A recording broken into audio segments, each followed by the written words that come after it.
चला आजच्या जेवणामध्ये आपण रात्रीच्या चिंच गुळाची कढी, खिचडी आणि पापड.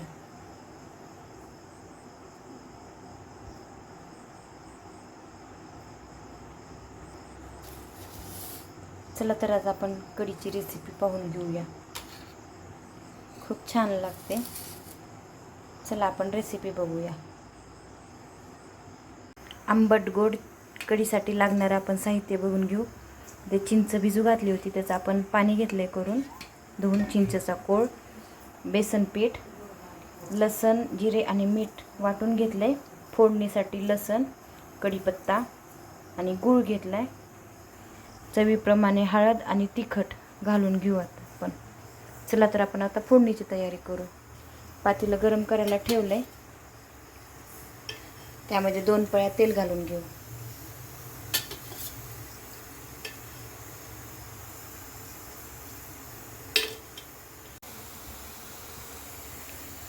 तेल गरम होते तोपर्यंत आपण ह्या चिंचेच्या पाण्यामध्ये थोडीशी हळद, थोडंसं तिखट टाकायचं, जास्त नाही टाकायचं.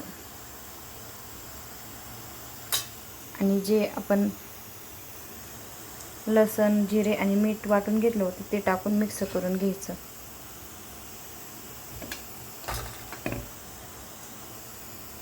आपलं तेल गरम झालेलं आहे, त्यामध्ये जिरे मोहऱ्या घालून घेऊ.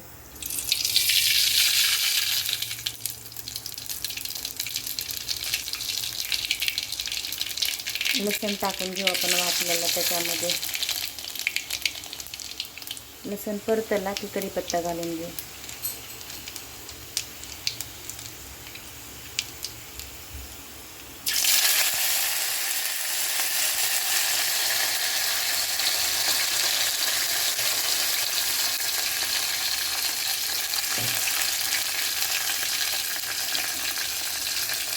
आणि आपण हे पाणी घालून घेऊ आता चिंचेचं.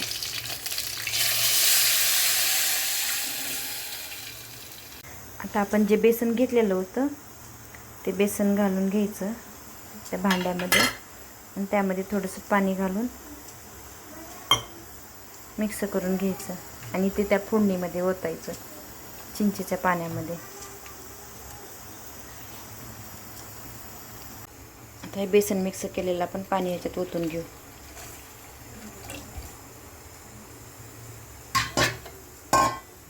आणखीन थोडंसं पाणी टाकायचं, म्हणजे हे घट्ट होतंय.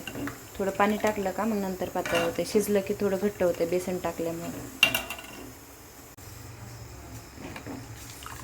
हे असं झालेलं आहे. आता ह्याला छान उकळी आली का त्यामध्ये आता हे आपण गूळ घालून घ्यायचा.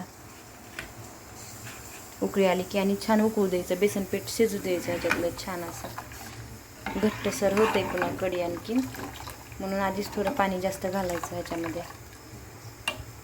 आणि इकडे खिचडी पण तयार होते. आपले व्हिडिओ काही जास्त येत नाही आहेत, बाळ छोटा असल्यामुळं, काही करण्यातच येत नसल्यामुळे व्हिडिओ पण टाकत नाही मी जास्त. छान अशी उकळी येते बघा. आता ह्याच्यामध्ये आपण गूळ घालून छान असं शिजून घेऊ आपण कढी.